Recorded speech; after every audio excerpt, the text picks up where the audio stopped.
Dahil recognition na nila ng princess guys, ayan, nagpa-nail extension kaming dalawa.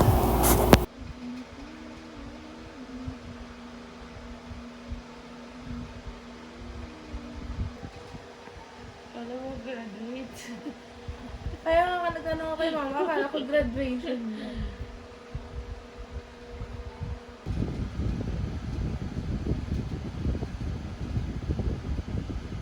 Tapos na.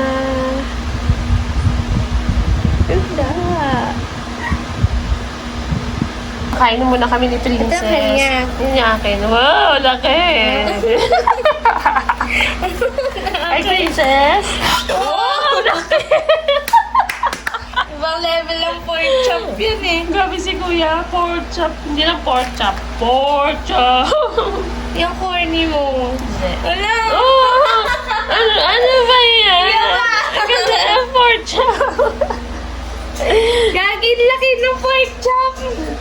Ganda na kuko niya guys. So, yan. Nagpagawa kami kasi ng nails na yan. Para sa recognition. Magaganda yung mga kuko namin. Tapos, tingnan niyo yung pangit ko dito kuko. Gumanda na siya. O, diba? Kasi pala talaga. Tinang niya yung palad ko ganyan sa kalaki. Ay. Kain na kami guys. Bastos to!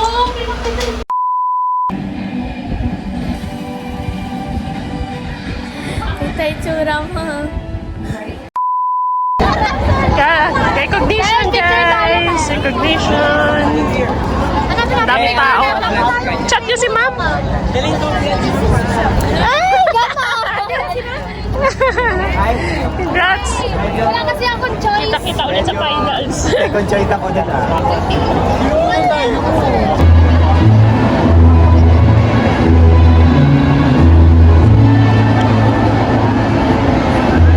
Napakahalaga at napakalaki ang implication ng mga bagay na ito sa lipunan ng ating ginagawa sa ngayon. You can be competent in life, but not Uwi na. Bye, Amina. Grabe, anong oras na natapos, guys? 11 na ba? Anong oras na ba? Alas balat. Sabay ka nun. 10 siguro na, 10, 11. Anong oras na Hilaria? Ano? 10:53. O, tingnan mo, 11. Guys, 11 na. Grabing recognition to. Yung nanay mong pagod na pagod na. Oh, yun yung tulog. Niyaya ko nga eh. Pinilin ko yan, di pa ako pabisa sa Niyaya ko sa may lakad daw kayo sa linggo. Sa linggo pa nga yun eh. tricycle. Dito. Sa mahal-mahal dyan. Dapat mura. O yan. Yung bag mo, gago.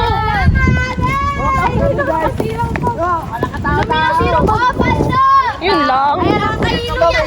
Tali mo na lang, tali. Dito kami guys sa... Ano to?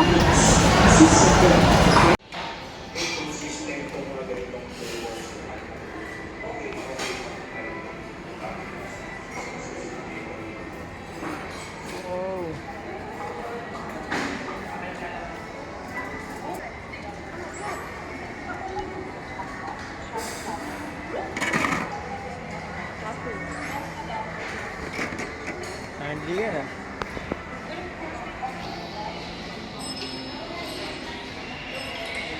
Pwede mo yung zipline dun. Ikaw ka naman dun. Akala ko hindi magustuhan kasi matamis eh. Matamis-tamis na maalam.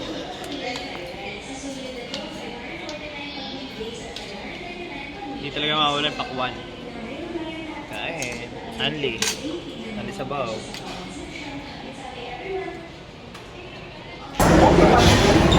Donkey. Oo, wow.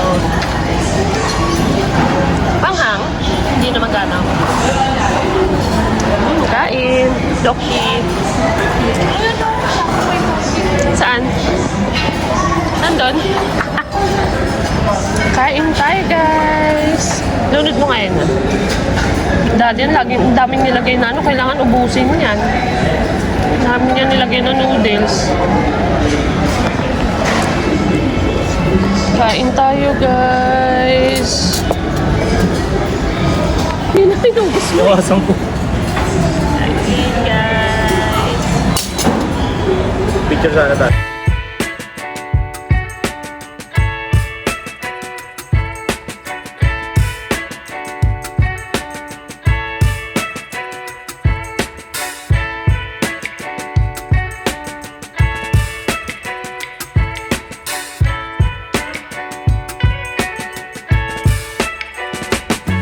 After namin i-treat si Princess guys, dumaan muna kami dito sa church kasi nakaschedule pala yung mga BOD sila Daddy Chris na. Mapasa amin ang kaharian mo, sundin ang loob mo dito sa lupa para lang sa langit. Bigyan mo kami ngayon ng aming kakanin sa araw-araw at patawarin mo kami sa aming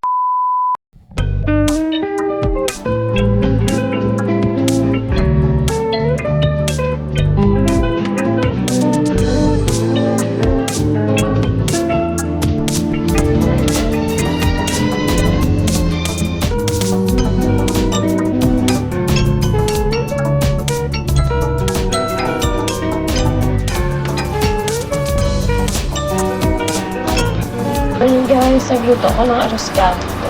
Ayan.